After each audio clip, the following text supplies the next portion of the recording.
Iran Israel మధ్య దాడులు 5వ రోజు కొనసాగుతున్నాయి. అణుస్థావరాలే లక్ష్యంగా ఇజ్రాయెల్ దాడులు చేస్తూ ఉండగా వ్యూహాత్మక ప్రాంతాలపై టెహ్రాన్ క్షిపణులను ప్రయోగిస్తోంది.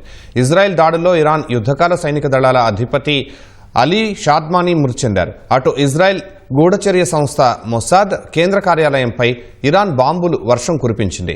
టెహ్రాన్లోని 3,30,000 మంది వెంటనే ఆ ప్రాంతాలను ఖాళీ చేయాలని ఇజ్రాయెల్ హెచ్చరించింది. ఇజ్రాయెల్ ఇరాన్ మధ్య జరుగుతున్న పరస్పర దాడుల్లో 5వ రోజు కీలక పరిణామాలు చోటు చేసుకున్నాయి.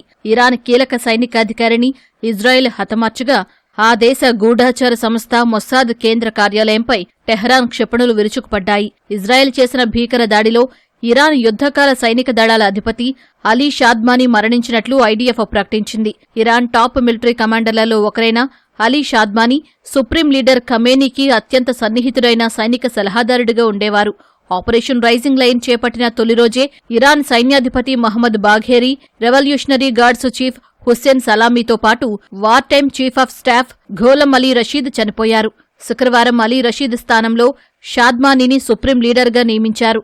ఈ నేపథ్యంలో మధ్య టెహ్రాన్లో షాద్మానీ ఉన్నట్లు ఇజ్రాయెల్కు ఖచ్చితమైన నిఘా సమాచారం వెళ్లింది. వెంటనే షాద్మానీ లక్ష్యంగా ఇజ్రాయెల్ వాయుసేన దాడులకు దిగి ఆయనను హతమార్చింది. ఇజ్రాయెల్ చేసిన దాడుల్లో ఇరాన్కు చెందిన 2 F-14 యుద్ధ విమానాలు ధ్వంసమయ్యాయి.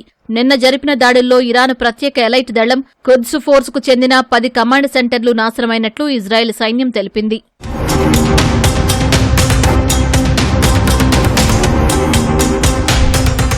అటు ప్రతీకారంగా భారీగా క్షిపణులతో టెల్ అవీవ్ సహా ఇతర నగరాలపై ఇరాన్ దాడులు చేసింది. ఇజ్రాయెల్ గూఢచర్య సంస్థ మొసాద్ కేంద్ర కార్యాలయంపై ఇరాన్ దాడికి పాల్పడింది. అత్యంత ఖచ్చితత్వంతో మొసాద్ కేంద్ర కార్యాలయంపై బాంబుల వర్షం కురిపించినట్లు ఇరాన్ మీడియా వెల్లడించింది. అంతేకాకుండా గ్లిలాట్లోని ఇజ్రాయెల్ మిలిటరీ ఇంటెలిజెన్స్ కాంప్లెక్స్ పైన క్షిపణి ప్రయోగించినట్లు తెలిపింది. ఇరాన్ ఈ ఉదయం నుంచి 30కి పైగా క్షిపణులను ప్రయోగించినట్లు ఇజ్రాయెల్ రక్షణ దళం ప్రకటించింది. అందులో చాలా వాటిని ధ్వంసం చేసినట్లు పేర్కొంది. కొన్ని మాత్రం తమ భూభాగాలపై పడినట్లు వెల్లడించింది. శాంతి చర్చలు జరిపేందుకు అమెరికాను ఖతార్, సౌదీ, ఒమన్లు సంప్రదించాలని ఇరాన్ కోరినట్లు అంతర్జాతీయ మీడియా తెలిపింది. అటు ఇజ్రాయెల్ దాడులను ఖండించాలని ఇరాన్ విదేశాంగ మంత్రి అర్బాస్ అరాగ్జీ ఐరోపా దేశాలను కోరారు.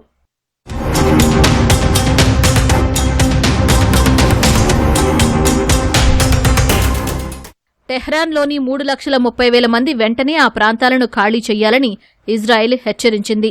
ఇరాన్ పౌరులు టెహ్రాన్ను తక్షణమే వదిలి వెళ్లిపోవాలని అమెరికా అధ్యక్షుడు డొనాల్డ్ ట్రంప్ పోస్ట్ చేసిన వేళ ఇజ్రాయెల్ హెచ్చరికలు మరిన్ని భయాలు రేకెత్తిస్తున్నాయి.